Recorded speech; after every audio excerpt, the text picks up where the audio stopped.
आप आए जब कार्रवाई हुई, अचानक से आपने यूआईटी का देखो दौरा किया? ऐसा है कि मैं जब जिस दिन आया था तो लोगों ने बहुत शिकायत की थी कि यूआईटी की परमिशन नहीं ली जा रही, सरकारी ज़मीनों पर बहुत कब्जा है, कब्जा करके निर्माण भी कर लिया और जो भूमाफिया है वो बेखौफ हैं। तो करोड़ों की प्रॉपर्टी सरकार की, यूआईटी की कब्जा हो रही है और सारे रूल वायलेट करके निर्माण हो रहे हैं। तो उस दृष्टि से मैं आज जानकारी लेने यहाँ दफ्तर में आया था, तो आपने सब सुन लिया।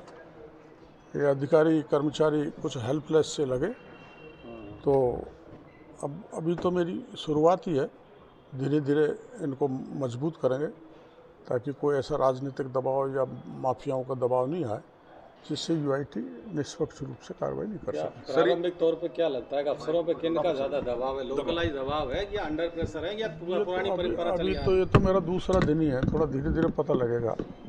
लेकिन ना, जैसा आप ही कह रहे थे कि टीम बहुत अच्छी है, बहुत अच्छा काम कर रही है, लेकिन इन पर दबाव आ जाता है। जैसे कल अतिक्रमण हटाया तो आगे भी इनको जानकारी है, जैसा कह रहे हैं 14-15 जगह अतिक्रमण है, तो वो भी हटना चाहिए। डिस्क्रिमिनेशन नहीं होना चाहिए। और सिली सैंड जो बड़ा महत्वपूर्ण है, सरिस्का में इंटरनेशनल टूरिस्ट भी आता है, वहाँ तो किसी भी स्थिति में कब्जा नहीं होना चाहिए।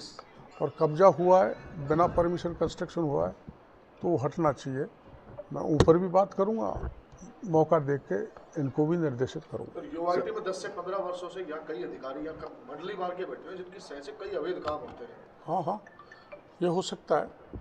मेरे को अब जानकारी मिलना चालू हुई है, तो मैं पूरा प्रयास करूँगा कि सरकारी ज़मीन लुटे नहीं, माफिया किसी गरीब पर अत्याचार करे नहीं और जनता को राहत मिले। आपकी पार्टी के नेता की ज़मीन थी जो कल अतिक्रमण हटाया, तो आपके का संज्ञान में था कि पार्टी का नेता है? मैंने ये नहीं कहा, मैं कोई पार्टी की बात नहीं करना चाहता। मैंने जब बयान दिया था तो ये भी कहा था, हाँ, पूर्व सरकार के बहुत लोग इसमें शामिल हैं। और मैं ये कहा था, चूँकि थोड़ी बहुत मेरे को जानकारी दी थी कि मेरी पार्टी के कुछ छोटे भैया नेता भी हो सकते हैं। तो जो भी हो, मेरी पार्टी का हो, कांग्रेस का हो, मेरा भाई हो, मेरा रिश्तेदार हो, मैं इसमें भेद नहीं करने वाला।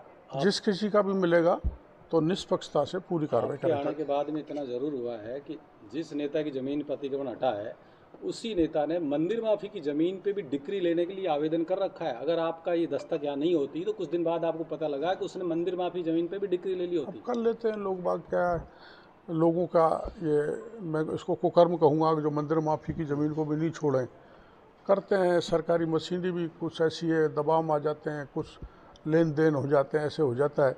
लेकिन पीछे पड़ेंगे तो कोई काम कठिन नहीं है, इनका इलाज हो जाएगा। सूचना मिली होगी आपको कि जहाँ जहाँ अतिक्रमण हटाया जाता है उन जमीनों के भाव आसमान छूने लग जाते हैं, फिर ये अतिक्रमण अधिकारी नहीं जाते। क्या आपने पता किया इस बारे में?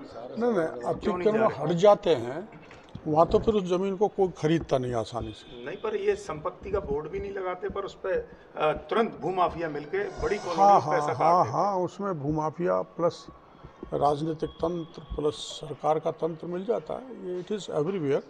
उसको तोड़ेंगे और सरकार की प्रॉपर्टी को। सर, आपने विपक्ष में रहते हुए भी बहुत मुद्दे उठाए और सबसे आगे रहे करप्शन के खिलाफ। आप सत्ता में अब भी खिलाफ है। त्राण होम डेवलपर्स एक बहुत बड़ा डेवलपर है, जिसने सोसाइटी के निवासियों के साथ गड़बड़ कर रखी है। कई सारे प्रकरण विचाराधीन है। पूर्व में कई अधिकारियों कर्मचारियों के द्वारा उनको प्रोटेक्शन किया गया, लेआउट अलग अलग बना करके उसको गलत किया गया। इवन ग्रीन लैंड पे आपने भी ये कंप्लेंट शिकायत की है, उस पर तो क्या मानते हैं? मेरे को जानकारी किसी यहाँ के व्यक्ति ने दी थी, जिसका लेटर मैंने चीफ सेक्रेटरी को लिखा था। चीफ सेक्रेटरी ने फीडबैक मंगवाया था और उसमें कार्रवाई करने के निर्देश दिए थे।